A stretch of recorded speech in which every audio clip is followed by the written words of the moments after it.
Olá, pessoal. Dando continuidade ao nosso encontro do módulo de memória, vamos para a terceira parte. Gente, lembra que eu falei para vocês do processo de tradução com relação aos estímulos do mundo? Então, o processo de tradução, ele é muito peculiar. Por quê? Porque a tradução que nós fazemos do mundo através da memória, ela é uma tradução que tem como função, nós já falamos no nosso último encontro, na segunda parte, que tem como função a preservação, a sobrevivência. Então, fica bem claro para a gente entender que a nossa memória, ela tem como principal objetivo preservar a gente.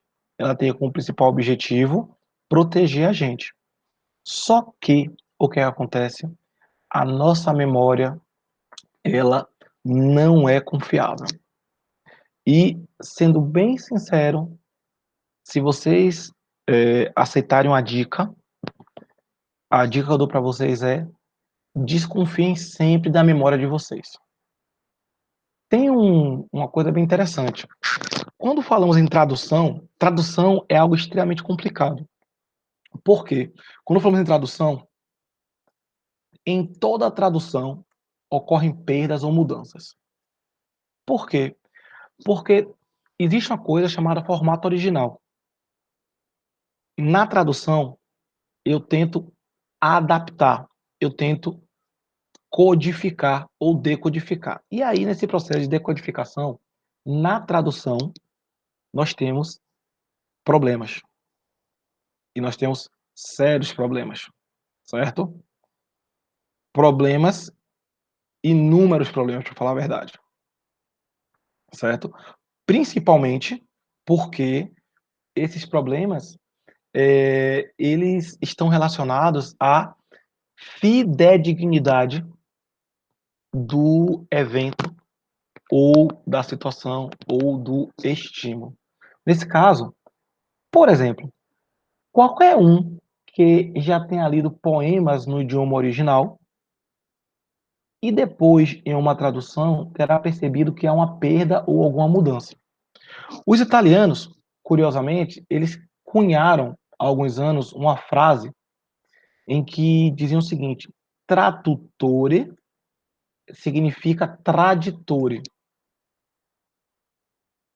A associação que eles fizeram é que tradutor significa traidor, ou seja, quem traduz trai. Trai o quê?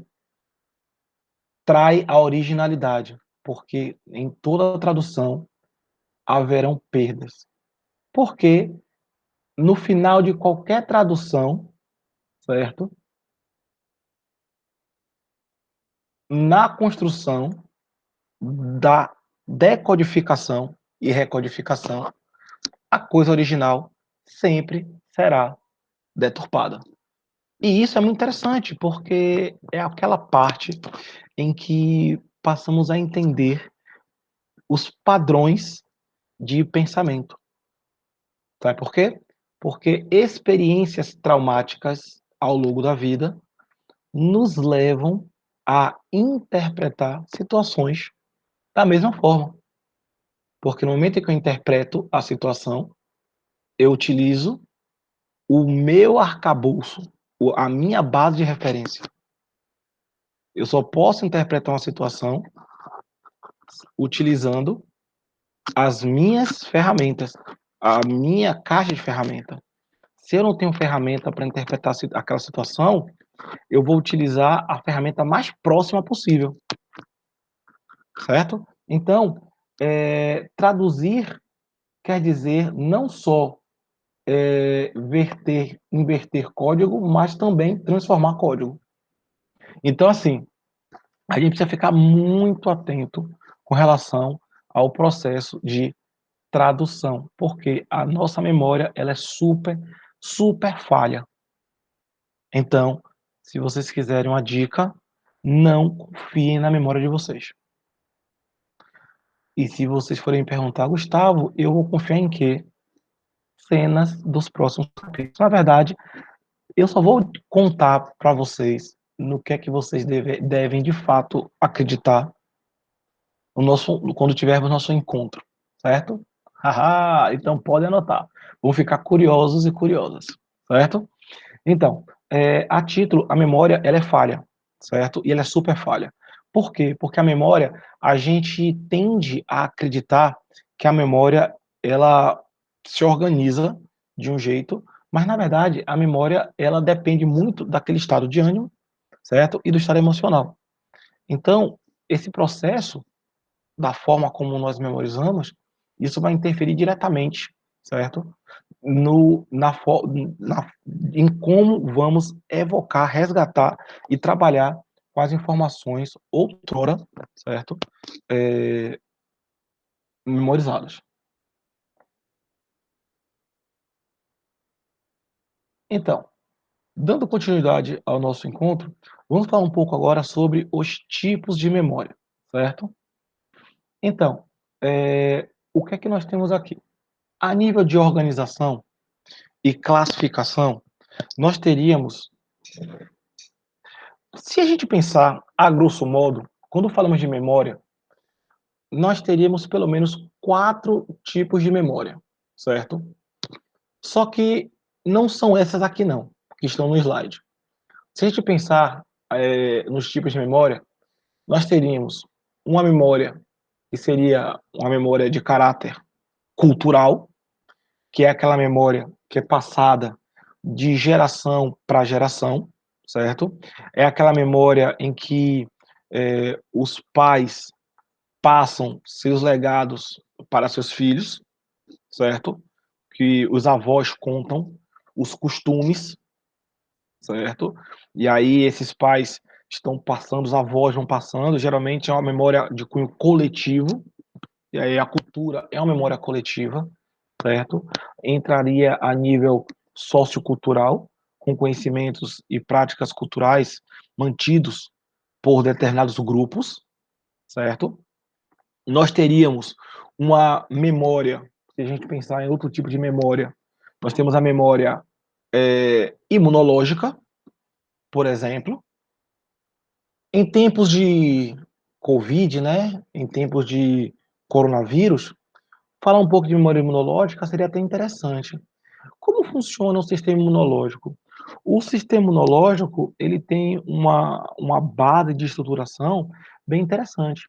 Nós temos um sistema inato, né, que nasce com a gente e que está preparado para combater, os agentes patógenos, os quais nós somos expostos. Porém, nós temos um outro sistema imunológico, um sistema imunológico responsável para, aprender e memorizar com os agentes patogênicos que, porventura, nós vamos tendo contato ao longo da vida. O que quer dizer? Quer dizer que, à medida que nós vamos interagindo, vivendo e adoecendo, certo? Esse sistema imunológico, ele vai criando uma espécie de banco de dados, certo? Com relação a características de vírus, de bactérias, de parasitas e afins, fazendo com que alguns agentes patogênicos ele já vá nesse banco de dados e já saiba como lidar. Por exemplo, em tempos de Covid-19, o que é que hoje se corre mais atrás da vacina? E se a gente parar para pensar, o que é a vacina? A vacina nada mais é, a título, a grosso modo, a inoculação do agente patogênico, ou seja, são características proteicas do agente patogênico, certo? São essas características que os cientistas pegam essas características que garantem a identidade do agente patogênico, nesse caso do vírus, certo? Que nós chamamos dos spikezinhos, né? São essas características que nós pegamos essa característica e nós introduzimos no organismo. Em nosso corpo existe um sistema chamado de célula T. A célula T é como se fosse um sistema de patrulhamento, certo? Que fica, ó, rodando, vigiando o corpo. É um sistema, se a gente pensar em nível cognitivo, ela fica em estado de alerta. Qualquer alteração no corpo, essa célula T, ela vai lá e ataca, certo? Ela ataca, só que ela não ataca para matar. A célula T, ela tem um funcionamento muito mais relacionado de marcador. Por quê? Ela funciona como marcador para chamar os macrófagos, que têm a função de realmente matar o agente patogênico. Então, qual é a grande sacada? O sistema imunológico, ele também é um tipo de memória em que ele vai memorizando. Por exemplo, a catapora. Nós só pegamos catapora uma vez. Por que que nós pegamos catapora apenas uma vez? A catapora é um vírus. E só pegamos catapora uma vez porque durante a exposição ao vírus da catapora, o nosso sistema imunológico, ele é exposto, nós nos adaptamos, nos recuperamos, e aí é como se ele pegasse aquela informação de como lidar com a catapora e guardasse no arquivo, na memória imunológica. No momento em que nós somos expostos de novo, temos contato com alguém com catapora, o que acontece? Que nós somos contaminados pelo vírus de novo, o nosso sistema imunológico vai lá no arquivo e fala, opa, eu já tenho esse aqui, a gente já sabe como lidar.